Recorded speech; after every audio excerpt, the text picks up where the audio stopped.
Assalamualaikum warahmatullahi wabarakatuh.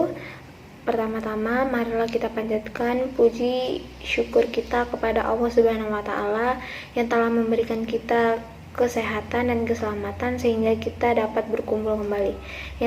Yang saya hormati Bapak Irwan Palil Nasution selaku dosen mata kuliah Sistem Informasi Manajemen, serta Ibu Sri Suci Ayu Sundari selaku asisten dosen, dan teman-teman saya yang saya banggakan.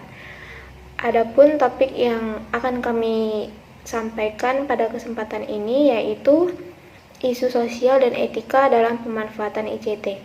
Sebelum masuk ke pembahasan, perkenalkan, nama saya Dian Putri Kinanti selaku moderator, dan dua rekan saya, Ismi Hamidah Rasyad dan Siti Henpi Sopiola sebagai pemateri.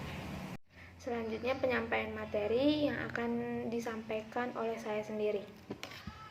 Materi yang pertama yaitu isu etika dan sosial dalam sistem informasi. Teknologi juga dapat membawa perubahan yang cukup besar yang menciptakan isu-isu sosial yang harus diselesaikan masyarakat.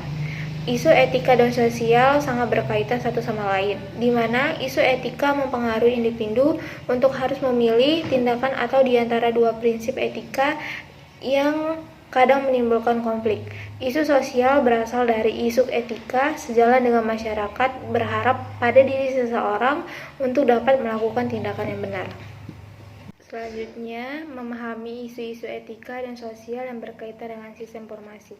Etika adalah prinsip-prinsip mengenai kebenaran dan kekeliruan yang bisa digunakan individu bertindak sebagai agen-agen moral bebas untuk membuat pilihan-pilihan untuk menentukan perilakunya. Teknologi informasi dan sistem informasi mengangkat masalah-masalah etika baik untuk individu maupun masyarakat, karena menciptakan peluang-peluang untuk perubahan sosial yang intens, sehingga mengancam kekuatan distribusi yang ada, uang, hak-hak, dan kewajiban. Saya Siti Henpi Sopiola sebagai pemateri 2. Baiklah, di sini saya akan melanjutkan materi selanjutnya dari pemateri sebelumnya, yaitu mengenai 5 dimensi moral era informasi. Adanya isu etika dan sosial di era informasi ini mencakup 5 dimensi moral utama. Di antaranya yaitu ada hak dan kewajiban informasi. Hak dan kewajiban informasi ini merupakan hal yang berkaitan dengan perlindungan privasi seseorang individu dengan tidak mencampuri atau membatasi kebebasan individu tersebut dengan mencari informasi seperti data-data melalui teknologi tanpa seizin dan sepengetahuan individu yang bersangkutan. Yang kedua yaitu ada kepemilikan hak dan kewajiban. Kepemilikan hak dan kewajiban ini merupakan hal yang berkaitan dengan perlindungan kekayaan dan intelektual pribadi. Kekayaan intelektual sebagai kekayaan yang tidak terwujud yang diciptakan oleh seorang individu atau organisasi. Dengan adanya teknologi informasi, membuat perlindungan terhadap kekayaan intelektual sulit untuk dilakukan. Karena informasi yang terkomputerisasi dapat dengan mudah mengadakan atau mendistribusikan pada jaringan yang luas jangkauannya. Kekayaan intelektual yang dilindungi meliputi rahasia dagang, hak cipta dan hak paten, dan lainnya. Selanjutnya yaitu ada akuntabilitas dan pengendalian.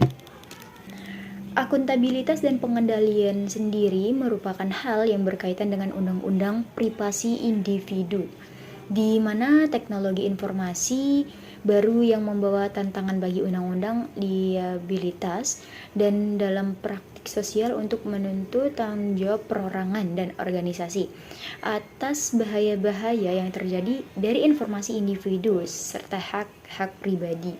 Selanjutnya yang keempat yaitu ada kualitas sistem. Kualitas sistem ini merupakan hal yang berkaitan dengan standar kualitas sistem data yang harus dipenuhi untuk menghindari kesalahan dari sistem yang diterapkan untuk melindungi data dalam suatu perusahaan agar tidak menyebabkan kekacauan dan kerugian dalam bisnis. Selanjutnya yaitu yang kelima ada kualitas hidup. Yang kita ketahui di era sekarang, komputer dan teknologi informasi mungkin dapat merusak elemen yang berharga dari kebudayaan yang ada di dalam masyarakat. Meskipun di sisi lain juga dapat memberikan manfaat bagi kehidupan, seperti kasus internet yang bisa menjadi teman atau musuh bagi anak-anak.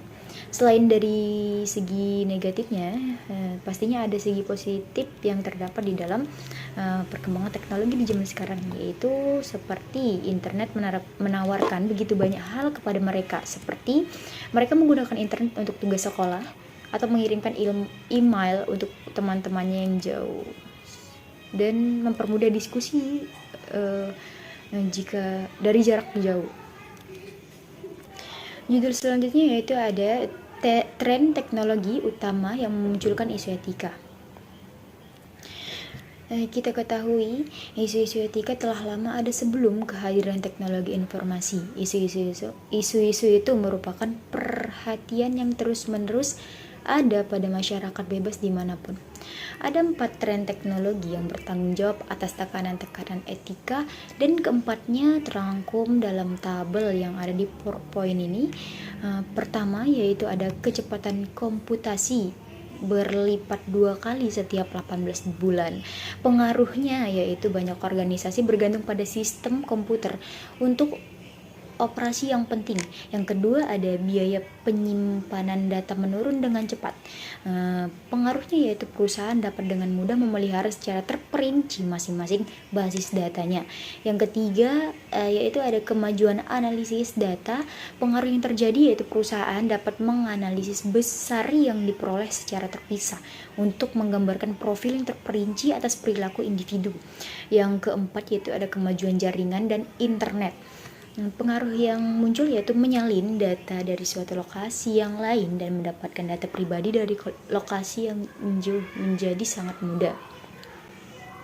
Selanjutnya yaitu ada konsep-konsep dasar dari isu etika dan sosial dalam informasi masyarakat. Yang pertama yaitu ada tanggung jawab atau disebut juga dengan responsibility, adalah sebuah elemen penting dari tindakan etika. Tanggung jawab berarti bahwa Anda menerima semua biaya, kewajiban, dan keharusan yang akan muncul sebagai konsekuensi dari keputusan yang Anda buat.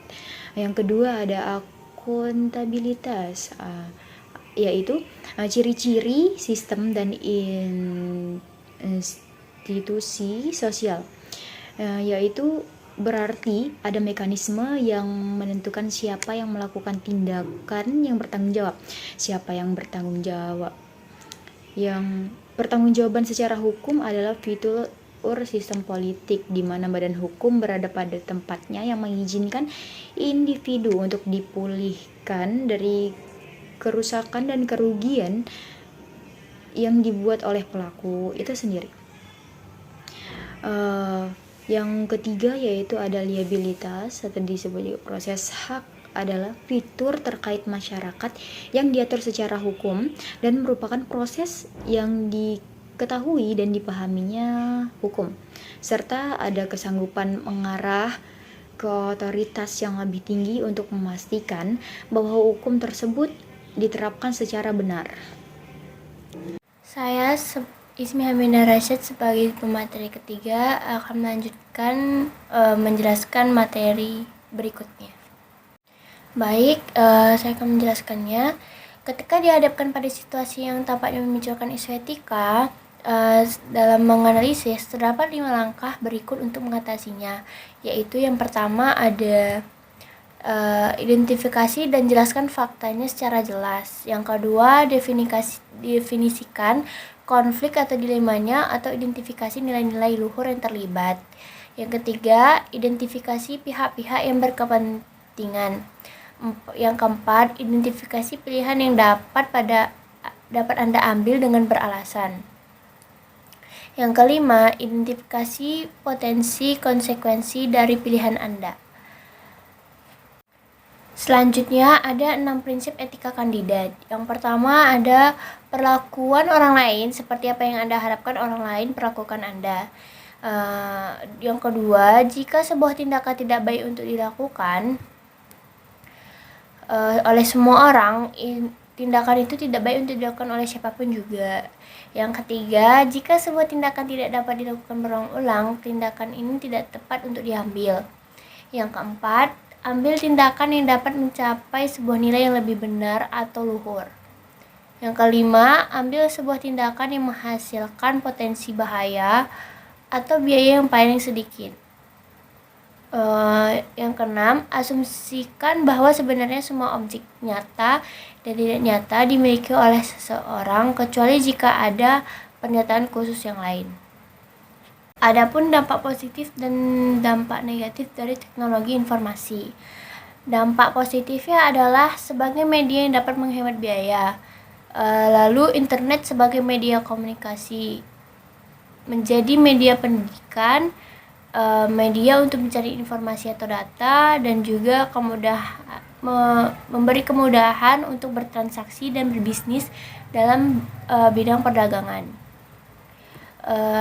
Ada pula dampak negatifnya, yaitu yang pertama adalah penggunaan komputer yang bertujuan untuk memperingan dan mempercepat pekerjaan. Adanya kemungkinan penyalahgunaan data untuk kepentingan pribadi. Perlindungan terhadap hak cipta seseorang sulit diwujudkan.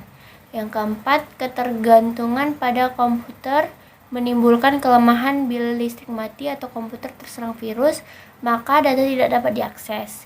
Yang kelima, perjudian. Baiklah, sekian dari pemaparan materi dari kelompok kami. Saya mengucapkan wabillahi taufiq wal hidayah. Wassalamualaikum warahmatullahi wabarakatuh.